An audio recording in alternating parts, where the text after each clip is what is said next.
তো আজকে আলোচনা করব ত্বরণ, অ্যাক্সেলারেশন। ত্বরণ কি? সহজ ভাষায় বললে সময়ের সাপেক্ষে বেগ বৃদ্ধির হার, এটাই হলো ত্বরণ। অর্থাৎ কোনো একটা বস্তুর বেগ কত সময়ের মধ্যে কত পরিমাণে বাড়ছে বা কমছে তার পরিমাপ করাটাই হলো অ্যাক্সেলারেশন বা ত্বরণ। এবং এই ত্বরণ সমান সমান লেখা যায়, ত্বরণ সমান সমান লেখা যায় বেগ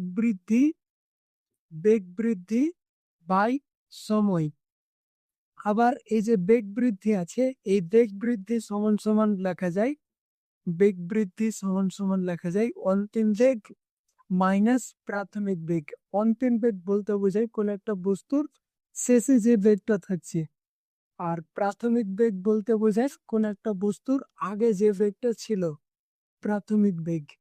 এখানে অন্তিম বেগকে লেখা হয় ভি দিয়ে এবং প্রাথমিক বেগকে লেখা হয় ইউ দিয়ে। তাহলে বেগ বৃদ্ধি সমান সমান লেখা যায় ভি মাইনাস ইউ। এটা হলো তাহলে বেগ বৃদ্ধি। এবং সময়কে লেখা যায় টি দিয়ে। এবং ত্বরণ যা আছে এর ইংরেজি অ্যাক্সেলারেশন, এর প্রথম অক্ষর নিয়ে একে লেখা যায় এ দিয়ে। তাহলে এ সমান সমান কি হচ্ছে? এ সমান সমান হচ্ছে ভি মাইনাস ইউ, অর্থাৎ বেগ বৃদ্ধি বাই সময়। এটা তো গেল কনসেপ্ট। এবার একটা উদাহরণের মাধ্যমে এই জিনিসটাকে আরো বোঝার চেষ্টা করি। মনে করো এটা হলো একটা রাস্তা, একটা মানুষ হেঁটে যাচ্ছে। যখন মানুষটা যখন এ অবস্থানে আসছে, তখন তার যেটা বেগ সেটা হলো 5 metre per second. Metre per second বেগের একক। এবার এ অবস্থানে আসার পরে 10 সেকেন্ড পরে সে বি অবস্থানে আসছে। 10 সেকেন্ড সময় পরে সে বি অবস্থানে আসছে এবং বি অবস্থানে তার যেটা বেগ হচ্ছে, তার বেগ হচ্ছে 5 মিটার পার সেকেন্ড। এটা ধরে নেওয়া হলো। তাহলে বেগের যেটা মান আছে সেটা এই ক্ষেত্রে বেড়ে গেল। যে বেগটা আগে ছিল সেটা প্রাথমিক বেগ, সেটাকে লেখা হবে ইউ অক্ষর দিয়ে। এই যেখানে প্রাথমিক বেগকে ইউ অক্ষর দিয়ে লেখা হয়েছিল। এবং যে বেগটা পরে হয়েছে সেটা হলো অন্তিম বেগ, লেখা হবে ভি দিয়ে। সময় কত লেগেছে? সময় লেগেছে 10 সেকেন্ড। এটা হলো টি এর মান। তাহলে এই ব্যক্তিটার যদি বলা হয় যে ত্বরণ কত, তাহলে ত্বরণ সমান সমান কি হবে? V minus you. ভি এর মান হলো 8, ইউ এর মান হলো 5। যদি 8 থেকে 5 বিয়োগ করা যায় তাহলে আসবে 3 বাই সময়ের মান হলো 10। 3/10 মানে কি? 0.33। অসংখ্য 3 আসতেই থাকবে। এত মিটার পার সেকেন্ড স্কোয়ার। ত্বরণের একক হলো মিটার পার সেকেন্ড স্কোয়ার। এবার একটা প্রশ্ন, এই যে এখানে মিটার পার সেকেন্ড স্কোয়ার লেখা হয়েছে ত্বরণের একক, ত্বরণের একক মিটার পার সেকেন্ড স্কোয়ার কেন? দেখো, বেগের একক মিটার পার সেকেন্ড নিয়েছি আমরা এখানে এসে এককে। বেগ বৃদ্ধির একক কি হবে? Metre per second. বেগ বৃদ্ধির একক কত মিটার পার সেকেন্ড ছিল এখানে? 10 মিটার পার সেকেন্ড। তাহলে ত্বরণের একক অর্থাৎ এ এর একক, এ এর একক সমান সমান বেগ বৃদ্ধির একক। বেগ বৃদ্ধির একক কত? মিটার পার সেকেন্ড বাই সময়। সময়ের একক কি? সেকেন্ড। মিটার পার সেকেন্ড মানে এম এর সঙ্গে এখানে সেকেন্ড ভাগ আকার আছে, আবার এটাও এস ভাগ আকার আছে। তাহলে দুটো এস পরস্পরের সঙ্গে গুণ আকার আছে। তাহলে ওই জন্য লাগে যায় মিটার পার সেকেন্ড স্কোয়ার। এবার এটা আমি নিয়েছি এস এককে। যদি সিজিএস এককে না হতো তাহলে এর একক আসতো সেমি পার সেকেন্ড স্কোয়ার। এবার এর যদি মাত্রা আলোচনা করি, তাহলে এর মাত্রা বা ত্বরণের মাত্রা সমান সমান আসবে বেগের মাত্রা বাই সরণের মাত্রা। বেগের যেটা মাত্রা সেটা হলো LT⁻⁻1। সরণের যেটা সময়ের যেটা মাত্রা সেটা হলো টি। টি এর পাওয়ারে কিছু নয়, মানে 1 আছে। এটা যখন উপরে যাবে তখন এই টি এর পাওয়ারে যে +1 আছে সেটা উপরে গিয়ে হয়ে যাবে -1। আর উপর থেকে আগে থেকে একটা -1 ছিল, তাহলে মোট হয়ে যাবে L × T⁻²। এটা হলো বেগের মাত্রা। এবার এই যে কনসেপ্ট গুলো ছিল, এই সবগুলো কনসেপ্ট হলো আমাদের 9 ক্লাসে। এবার 11 ক্লাসে এই কনসেপ্টের সঙ্গে আমাদের একটা ছোট্ট কনসেপ্ট যোগ করতে হবে, সেটা হলো তাৎক্ষণিক ত্বরণ। অর্থাৎ খুব ক্ষুদ্র সময়ের জন্য যদি ত্বরণ বের করতে বলা হয় তাহলে কিভাবে ত্বরণের মান বের করতে হবে।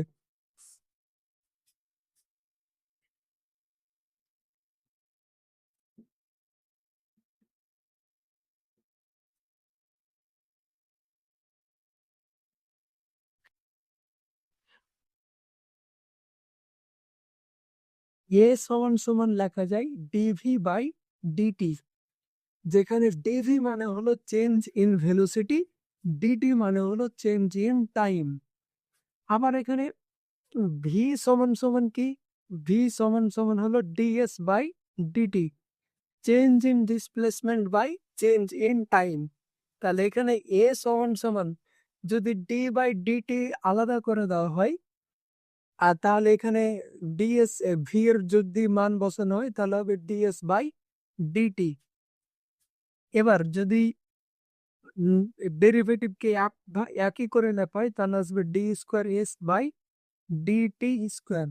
অর্থাৎ এই যে এসটা ছিল, এই এস ছিল সরণ, এবং এই সরণের যদি দুবার ডেরিভেটিভ করা হয়, সেকেন্ড অর্ডার ডেরিভেটিভ করা হয়, তাহলে পাবো ত্বরণ।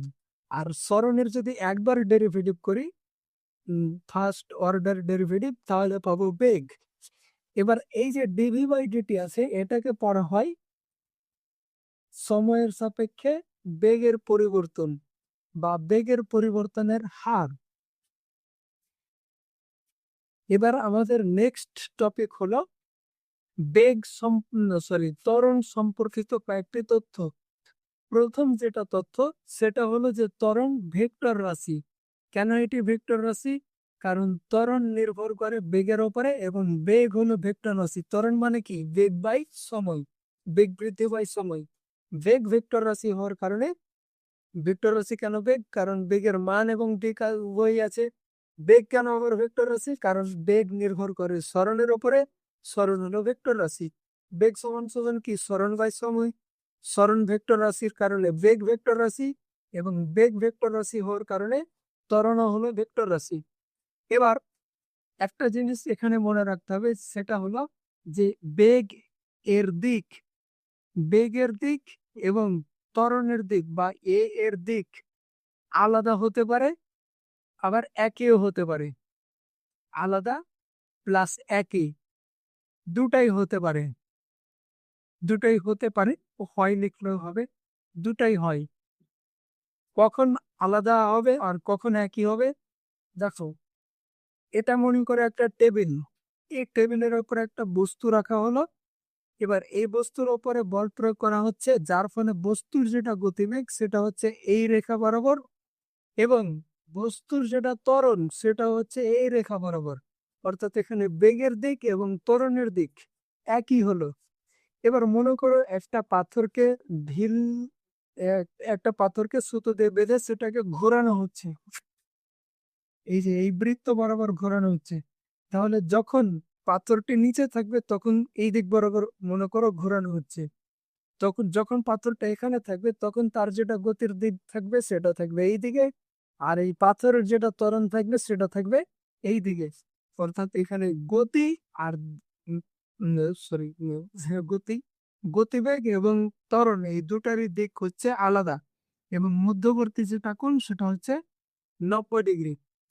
এবার আর একটা তথ্য, যে যদি কোনো ক্ষেত্রে বেগ যদি শূন্য হয়, বেগ যদি না থাকে, তাহলে সেক্ষেত্রে ত্বরণ শূন্য নাও হতে পারে। যেমন একটা মনে করো পেন্ডুলাম আছে, ঘড়ির পেন্ডুলাম। এটা হলো একটা ঘড়ির পেন্ডুলাম। ঘড়ির পেন্ডুলাম যখন দুলে তখন সর্বোচ্চ অবস্থানে সে কিছুক্ষণের জন্য হলেও স্থির হয়, অর্থাৎ সেখানে তার যেটা বেগ সেটা হলো শূন্য, কিন্তু তার ত্বরণ শূন্য হয় না। আবার যদি ত্বরণ শূন্য হয় তাহলে বেগ শূন্য নাও হতে পারে, বেগ শূন্য নাও হতে পারে। যদি কোনো একটা বস্তু সমবেগে চলে, সমবেগে চললে তার যেটা বেগ বৃদ্ধি, তার বেগ কোনো বৃদ্ধি হবে না, যার কারণে তার ক্ষেত্রে কোনো ত্বরণও আসবে না। অর্থাৎ বেগ শূন্য হলে ত্বরণ শূন্য নাও হতে পারে, এবং ত্বরণ শূন্য হলে বেগ শূন্য নাও হতে পারে। এই সবগুলো হলো আমাদের ত্বরণের কনসেপ্ট। এবার আমরা আলোচনা করব মন্দন নিয়ে। তো এই যে মন্দন আছে, এই মন্দন হলো ঋণাত্মক ত্বরণ।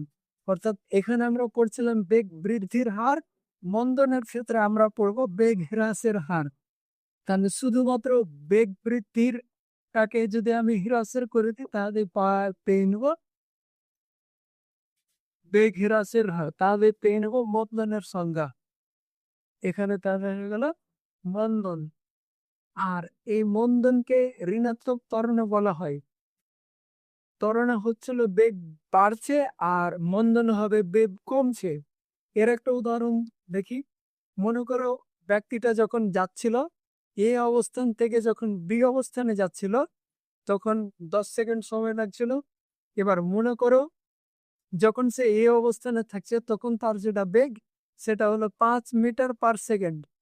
কিন্তু যখন সে ডি অবস্থানে আসছে 10 সেকেন্ড পরে তখন তার যেটা বেগ সেটা হয়ে যাচ্ছে 5 মিটার/সেকেন্ড। তাহলে এখানে অন্তিম বেগ কত? 5 মিটার/সেকেন্ড, অর্থাৎ ভি এর মান হলো 5 মিটার/সেকেন্ড এবং প্রাথমিক বেগ ইউ এর মান হলো 8 মিটার/সেকেন্ড। তাহলে ত্বরণ সমান সমান কি পড়েছিলাম আমরা? V minus u by t. A equal to v এর মান হলো 5 বসালাম, মাইনাস ইউ এর মান হলো 8, 5 - 8 বাই টি টাইম এর মান হলো 10।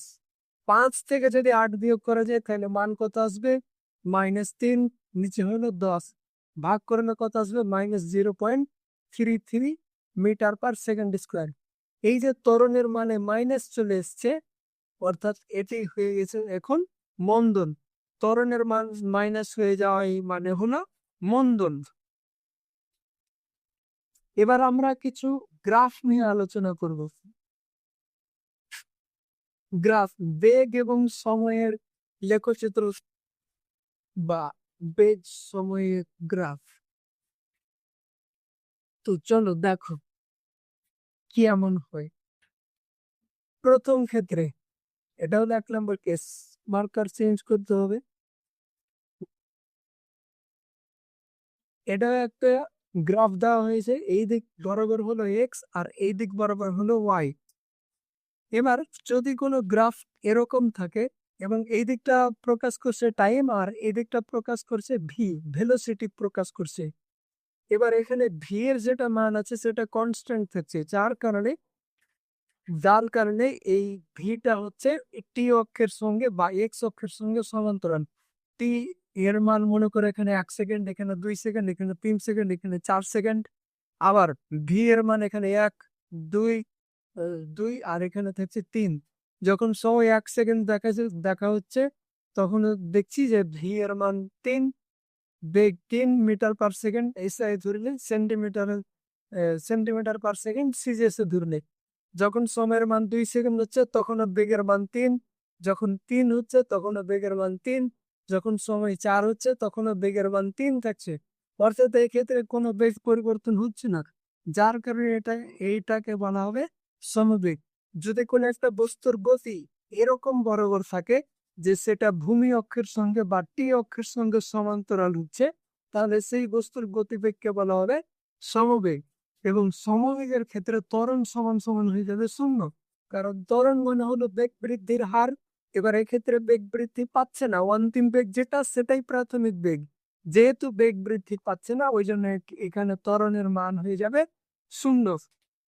এবার যদি কোনো একটা গ্রাফ এরকম থাকে, এই দিক বরাবর হলো টি আর এই দিক বরাবর হলো ভি, টাইম, ভেলোসিটি। তাহলে এখানে দেখা যাবে সময় যত বাড়ছে ভেলোসিটিও তত বাড়ছে, আর সেটা এই যে সরল রেখা বরাবর বাড়ছে। যার কারণে এক্ষেত্রে বস্তুটি সমবেগে থাকবে না, অর্থাৎ এখানে বেগ হবে অসমবেগ এবং ত্বরণের যেটা মান সেটা হবে সমত্বরণ। সমত্বরণ কেন ধরা হয়েছে? কারণ এখানে ত্বরণ অর্থাৎ বেগ বৃদ্ধির যেটা হার সেটা একই বরাবর থাকছে, যার কারণে এক্ষেত্রে সরল রেখা পাওয়া গেছে। এবার এটা যদি সরল রেখা না হতো, এটা যদি এরকম কোন একটা রেখা হতো, এই দিক বরাবর টি প্রকাশ করবে এবং এই দিক বরাবর ভি প্রকাশ করবে, তাহলে এটাকে বলা হতো অসমবেগ এবং তার সঙ্গে বলা হতো অসমত্বরণ। যেহেতু এখানে ত্বরণের মান অর্থাৎ বেগ বৃদ্ধির মান সমানভাবে বৃদ্ধি পাচ্ছে না। এবার এই গ্রাফগুলো উপরে না গিয়ে যদি নিচে আসতো, যেমন এটা এটা নিচে আসছে এরকম, আবার নিচে সরল রেখা বরাবর নিচে আসছে না, যার কারণে এটাকে বলা হতো অসমমন্দন। কারণ এখানে বেগ আস্তে আস্তে হ্রাস পাচ্ছে, এটা টি অক্ষ আর এটা হলো ভি অক্ষ, অসমমন্দন। এবার যদি এরকম হতো যে বেগ হ্রাসের যেটা হার অর্থাৎ মন্দনের যেটা হার সেটা কনস্ট্যান্ট থাকছে, অর্থাৎ সরল রেখা বরাবর গ্রাফ পাওয়া যাচ্ছে, তখন সেটাকে বলা হতো সমমন্দল। এবার এই সবগুলি হলো গ্রাফের কনসেপ্ট, যেগুলো তোমাদের পরবর্তীতে কাজে লাগবে।